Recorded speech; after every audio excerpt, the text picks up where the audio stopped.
साई दिगंबरा अक्षयरूपावतारा सर्व हि व्यापक तो श्रुतिसारा अनुसया त्रिकुमारा बाबा येईवा सदा सस्वरूपं चिदानन्दकन्दं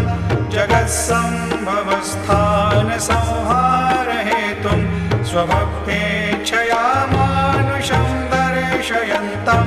नमामीश्वरं सद्गुरुं साईनाथं भवद्वान्तविध्वंसमार्तण्डमीड्यं मनोवागतीतं मुनिर्ध्यानगम्यं जगद्व्यापकं निर्मलं निर्गुणत्वां नमामीश्वरं सद्गुरुं साईनाथं भवाम्भो